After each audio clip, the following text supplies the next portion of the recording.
नमस्कार, आप सभी का स्वागत है मेरे यूट्यूब चैनल सपना बायोलॉजी क्लासेस में, जिसमें मैं हिमाचल प्रदेश में आने वाले टीजीटी वैकेंसीज़ में स्पेशली मेडिकल फील्ड से रिलेटेड सब्जेक्ट्स की तैयारी करवा रही हूँ।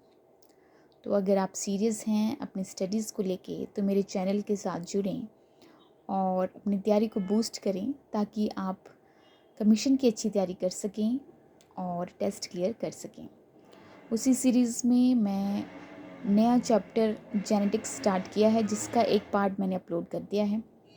आज मैं सेकंड पार्ट का डिस्कशन करवाऊंगी, जिसमें मैं जितने भी इम्पोर्टेंट डिस्कवरीज़ जुड़ी हैं इस फील्ड से रिलेटेड वो कवर करवाऊंगी। तो चलिए शुरू कर लेते हैं आज का डिस्कशन। सबसे पहले टॉप पे जो नाम आता है साइंटिस्ट का वो है ग्रेगर मेंडल।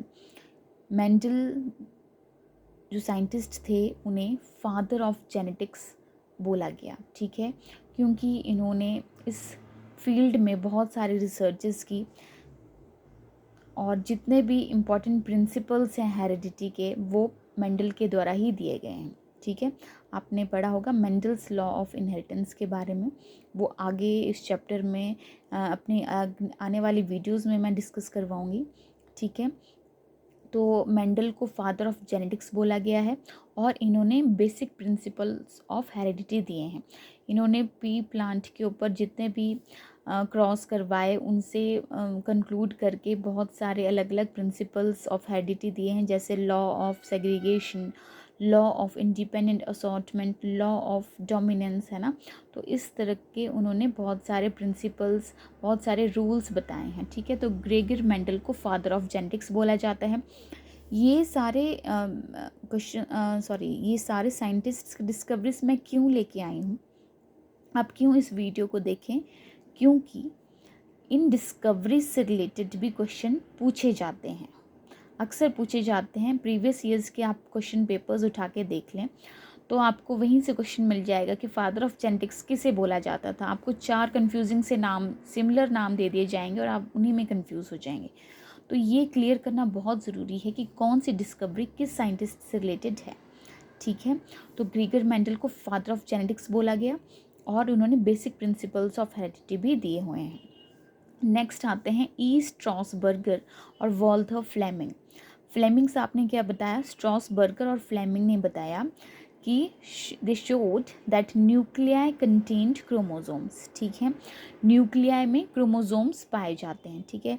तो आप जानते हैं कि जो सेल स्ट्रक्चर है, जो basic unit of functional life है, उसमें सेल के अंदर क्या पाया जाता है, न्यूक्लियस पाया जाता है। और न्यूक्लियस के अंदर क्या पाए जाते हैं, ये क्रोमोसोम्स पाए जाते हैं, जो कि बेसिस होते हैं हेरिडिटी के, ठीक है। ये क्रोमोसोम्स ही पास ऑन होते हैं from parent to their offsprings. तो क्रोमोसोम्स की प्रेजेंस किसने बताई, फ्लेमिंग और स्ट्रॉसबर्गर ने। नेक्स्ट देखेंगे Hugo de Vries, Carl Correns, Erich von Tschermak. तो ह्यूगे डे व्रीज, कॉरेंस और सर मार्क ने, इन्होंने बताया they independently rediscovered Mendel's principles of heredity.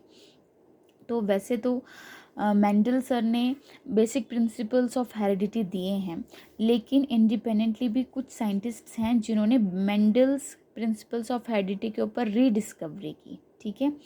Next देखेंगे विलियम बैटसन।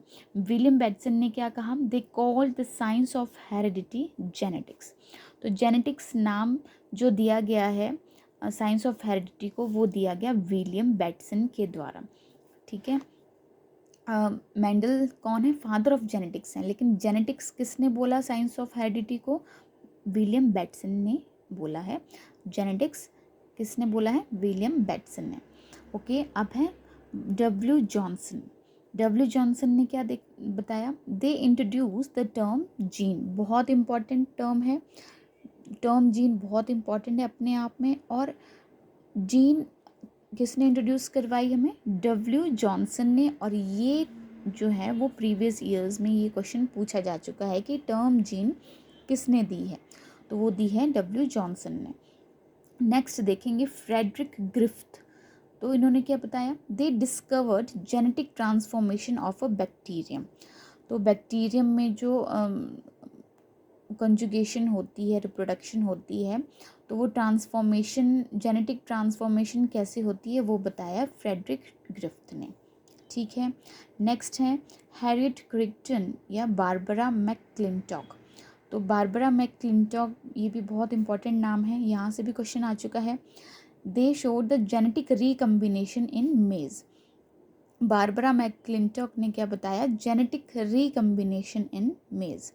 नेक्स्ट देखेंगे जॉर्ज बिएडल एडवर्ड टैटम। बिएडल और टैटम, तो ये भी इम्पॉर्टेंट नाम है। इन्होंने प्रपोज किया the one gene one enzyme hypothesis. ठीक है, आपसे क्वेश्चन ऐसे आज पूछा जाएगा कि वन जीन वन हाइपोथेसिस किसने दी है। ठीक है, तो वो दी है बिएडल और टैटम, याद रखें शॉर्ट में बिएडल और टैटम, ये कई बार ऑप्शंस में आ जाएगा। आपको क्लोज ऑप्शंस दे दिए जाएंगे, जैसे बिएडल किसी और साइंटिस्ट के साथ जोड़ दिया जाएगा नाम, तो याद रखें कि बिएडल और टैटम की जोड़ी ने ही one gene one enzyme hypothesis दी है, और ये क्वेश्चन भी रिपीट हो चुका है।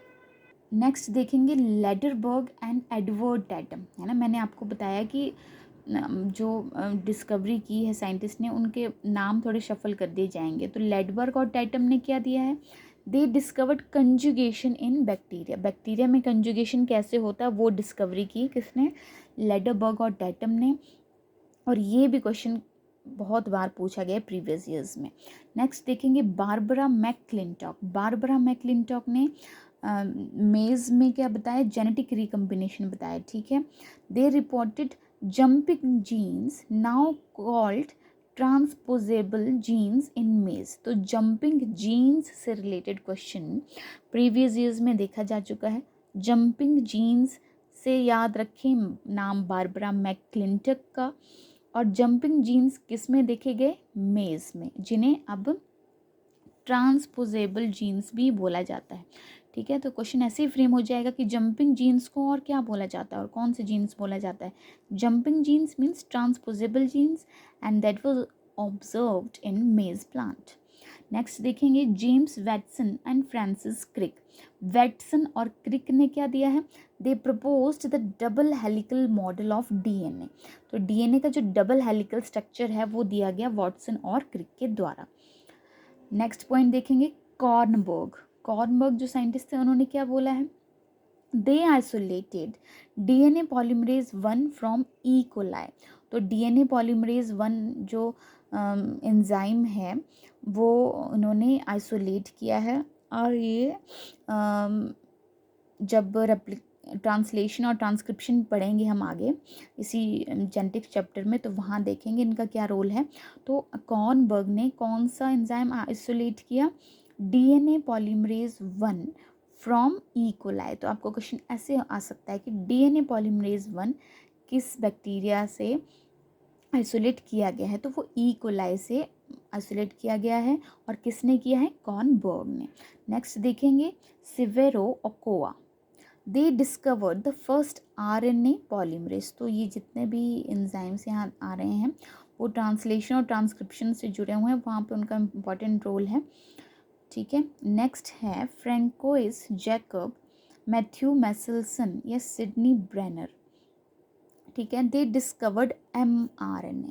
ठीक है, तो आरएनए 3 प्रकार के होते हैं, mRNA, tRNA और राइबोसोमल आरएनए। ठीक है, तो इन तीनों की डिस्कवरी किस किस साइंटिस्ट ने की है वो भी पता होना चाहिए। तो mRNA किसने डिस्कवर किया है, जैकब, मैसेल्सन और ब्रेनर ने। ठीक है, mRNA किसने डिस्कवर किया है, जैकब, मैसेल्सन और ब्रेनर ने। नेक्स्ट देखेंगे Francois Jacob and Jacques Monod. तो इन्होंने दिए हैं operon model of the regulation of gene expression in bacteria. तो ऑपरेंट मॉडल कैसे दिया है, डायरेक्टली यही पूछ लिया जाएगा, तो मोनोड और जैकब ने। ठीक है, शॉर्ट से भी याद रख सकते हैं, जैकब एंड मोनोड। नेक्स्ट देखेंगे M Nirenberg and Hargobind Khorana. ठीक है, तो इन्होंने जेनेटिक कोड दिया। क्या दिया इन्होंने, जेनेटिक कोड। किसने दिया है genetic code, M Nirenberg and Hargobind Khorana ने। ये क्वेश्चन भी प्रीवियस ईयर्स में रिपीट हो चुका है। तो genetic code is given by Khorana and Nirenberg. Next देखेंगे पॉल बर्ग। पॉल बर्ग ने क्या डिस्कवरी की है, they constructed the first recombinant DNA molecule in vitro. तो इन विट्रो इन्होंने first recombinant DNA molecule discover किया है, किसने? पॉल बर्ग द्वारा। नेक्स्ट कौन से साइंटिस्ट हैं? Carry Mullis and others. तो कैरी म्यूलिस और उनके जितने भी कलीग्स थे उन्होंने क्या डिस्कवरी की? They developed the polymerase chain reaction, जिसे पीसीआर बोला गया है। बहुत इम्पॉर्टेंट टर्म है और प्रीवियस ईयर में आपको पीसीआर ही दिया गया था और इसका फुल फॉर्म पूछा गया था। पीसीआर का फुल फॉर्म है पॉलीमरेज चेन रिएक्शन। ये एक टेक्निक है for the amplification of selected DNA segments without cloning. तो ये जितने भी टर्म्स हैं ये हम आगे जो बायोटेक्नोलॉजी है और उसके एप्लीकेशन से रिलेटेड जब चैप्टर होगा वहाँ पे डिटेल में पढ़ेंगे, ठीक है। तो पीसीआर पॉलीमरेज चेन रिएक्शन है, ऐसी टेक्निक है जिसमें डीएनए सेगमेंट्स की एम्प्लीफिकेशन की जाती है क्लोनिंग के बगैर, और ये काम किया गया था कैरी म्यूलिस के द्वारा। नेक्स्ट इम्पॉर्टेंट टर्म नाम है जेम्स वैटसन। जेम्स वैटसन ने क्या किया? They launched the human genome project to map. तो ह्यूमन जीनोम प्रोजेक्ट की मैपिंग की किसके द्वारा? जेम्स वैटसन के द्वारा की गई। नेक्स्ट देखेंगे M Skolnick and other scientists. They clone the first breast cancer gene. तो ये भी टर्म याद रखें, कई बार टर्म ही पूछी जा सकती है कि ये टर्म किससे रिलेटेड है। तो breast cancer gene, first breast cancer gene इन्होंने क्लोन किया, किसने? एम स्कॉलनिक ने। और लास्ट है इयन विल्मट। इयन विल्मट ने क्या किया? दे क्लोन डॉली। डॉली जो कि शीप है, पहली जो बार जो क्लोन के ऊपर एक्सपेरिमेंट किया गया, पहली बार जो क्लोन बनाया गया, तो वो बनाया गया शीप का, एक भेड़ का, और उस क्लोन का नाम रखा गया डॉली। यहाँ से भी क्वेश्चन आ जाते हैं, पर ये किस साइंटिस्ट ने किया है वो भी आपको पता होना चाहिए, इयान विल्मट, ठीक है। ये थे इम्पॉर्टेंट साइंटिस्ट्स और उनसे रिलेटेड इम्पॉर्टेंट डिस्कवरीज। यहाँ से भी क्वेश्चंस पूछे जाते हैं, तो इनको भी ज़रूर पढ़ें और यहाँ से भी क्वेश्चन नोट डाउन करें, क्योंकि हर एक लाइन, हर एक कॉन्सेप्ट आपके लिए बहुत ज़्यादा ज़रूरी है। और अगर आपको मेरी वीडियोस पसंद आती हैं तो मेरे चैनल को सब्सक्राइब ज़रूर करें और वीडियोस को लाइक शेयर ज़रूर करें। Thank you, have a good day.